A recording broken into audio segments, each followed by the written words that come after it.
Welcome to a new video of Navajivan YouTube channel. If you are visiting us for the first time, kindly subscribe. World Cup is starting in less than 24 hours. Ronaldo, Messi, Neymar, all the teams are ready with their teams for the group stages.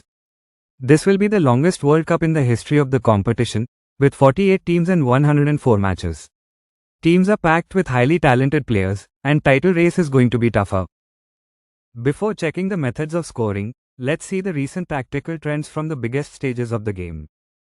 In comparison to the World Cup in Russia 8 years ago, teams are tending to play in more compact defensive formations. The data shows that teams defending in high blocks are spread about 2 meters wider than they were in 2018, but the distance between the deepest and highest player is about around 1 meter shorter. In low blocks, teams are about 2 meters shorter than they were. Morocco's group stage match against Belgium provides a great example of how this compact block works in practice. Even in the Champions League and Europa League, the trend of using mid-block proved to be a popular out-of-possession strategy for teams that made it through to the latter rounds of the competition, with all 4 semi-finalists preferring the mid-block as their dominant out-of-possession game phase. When teams employed a mid-block, it was crucial for them to remain disciplined, communicate clearly and respond to triggers when opponents attempted to play through or break their lines. All these attributes were even more important when the defending side was trying to maintain compactness.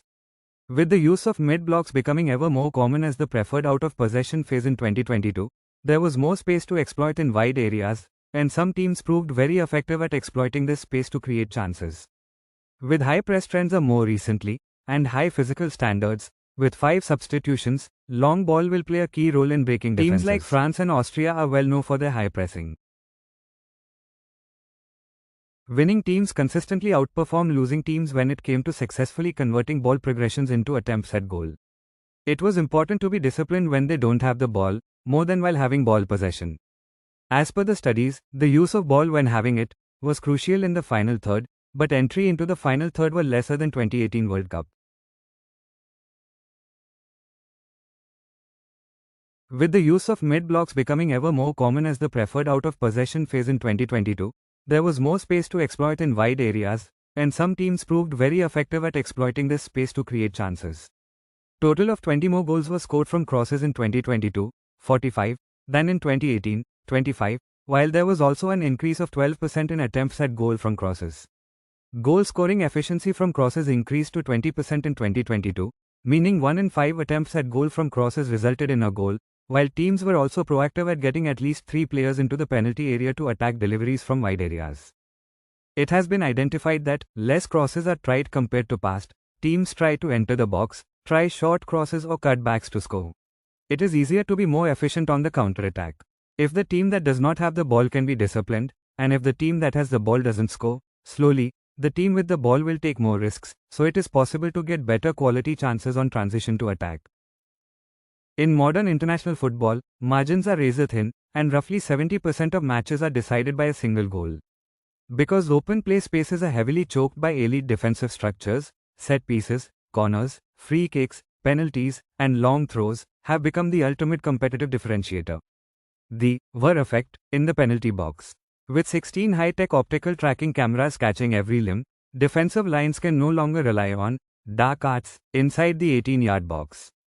In past generations, defenders routinely held shirts, blocked runners, or subtly shoved attackers during corner kicks. With upgraded VAR monitoring every off-the-ball movement, any hidden box infraction is an immediate penalty risk. This forces defending teams to mark more passively, giving attacking teams a massive structural advantage if they run disciplined, rehearsed routines. Fully controllable, marginal gains. The tactical evolution of football analytics divides the pitch into an 18-zone grid, 6 rows of 3 columns. In this structural blueprint, the attacking third contains zone 14, the central, hole, just outside the penalty box, and the half spaces, wings flanking the penalty area, specifically zone 16, left half space, and zone 17, right half space. The relationship between zone 14 and zone 17 has shifted dramatically.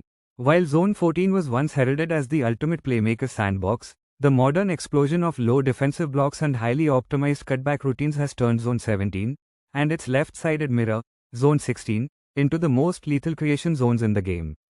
The separation effect, creating a mini zone 14 inside the box, as the defensive line sprints backward toward their own goal, they create a natural vacuum of space right behind them, typically around the penalty spot or the edge of the 18-yard box. The cutback pass explicitly targets this vacated space. An oncoming midfielder or a trailing striker delays their run, catches the ball moving away from the goal, and faces a high expected goals (XG) shot with the goalkeeper already displaced. Hope you like this video.